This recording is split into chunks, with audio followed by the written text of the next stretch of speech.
After about 14 hours of claims and counterclaims Friday up to news time, the Senate was still deliberating the controversial National Identification Bill. This has forced the government to call a press briefing for tomorrow to clarify what it says is misinformation about the new law. The bill paves the way for all Jamaicans to have a national identification card, and to get it, you have to give the state personal and biometric data, including your name, where you live, signature, fingerprint, retina scan, vein pattern, and blood type.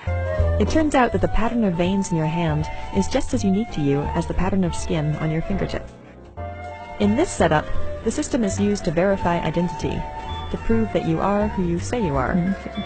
This sensor detects the palm vein pattern by using infrared illumination. The module shines near-infrared light onto a person's hand.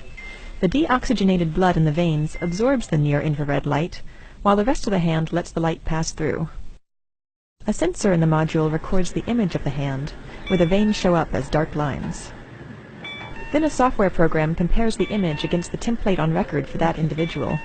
In this system, you have stored a template of your palm veins, yes?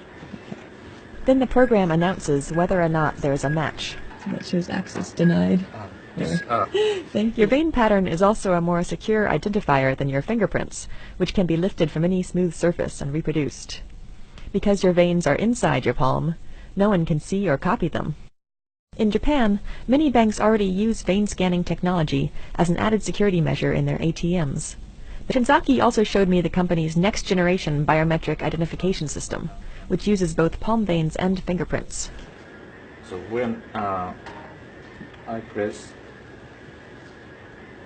my hand on this sensor, 3 fingerprints and 1 palm vein pattern will be captured.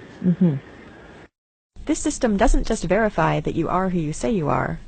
The extra biometric data allows it to pluck your identity from a database containing millions of records.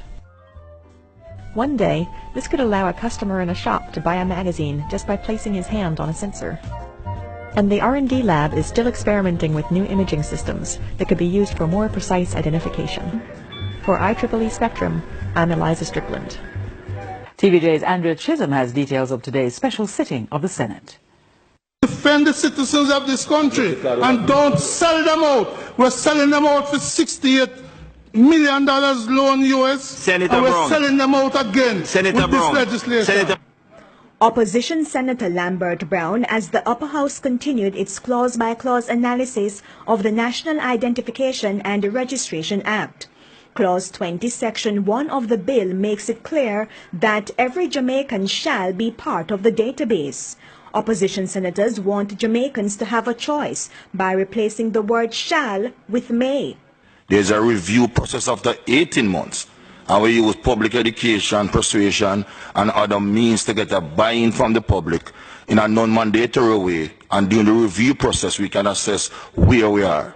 But Leader of Government Business in the Senate, Camilla Johnson-Smith, argued that if it's not mandatory, the National Identification System NIDS would not work.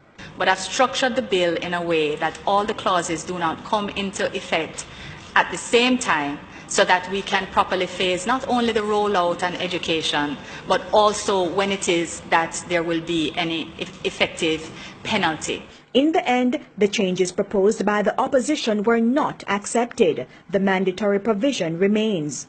There was also a timeline for implementation. Mrs. Johnson-Smith says over the next 12 months, the infrastructure will be put in place.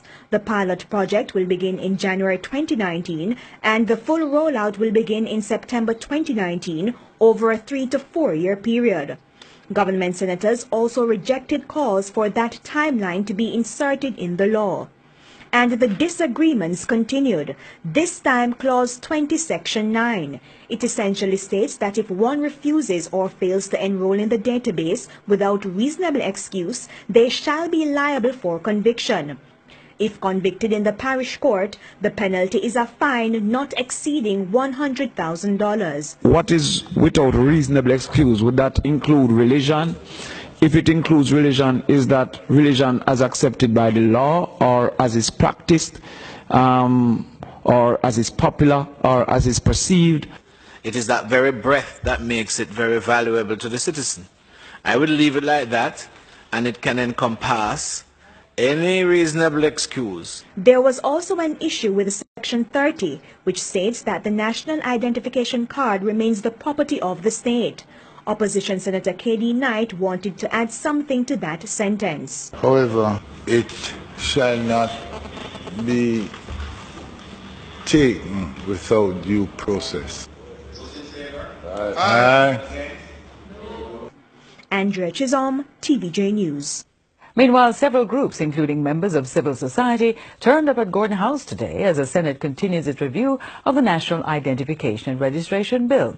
As TVJ's Vashon Brown reports, some groups are still opposed to the bill. A small group of people gathered outside Parliament on Monday afternoon to protest against the National ID Bill, now before the Upper House. The group included representatives from the Marcus Garvey People's Political Party. What is behind all this? This haste to pass this bill. We are reminded by Revelation 13, the 666, the mark of the beast, when you cannot buy nor sell.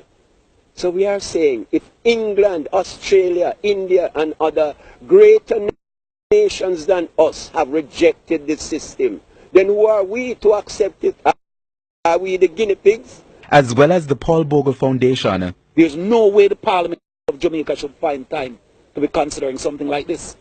Other groups like Jamaicans for Justice, JFJ, have been closely watching the discussions in the Senate. Advocacy manager at JFJ, Roger Malcolm, says his organization has been working with the government on the National ID Bill since June, so JFJ does not oppose the bill. A peaceful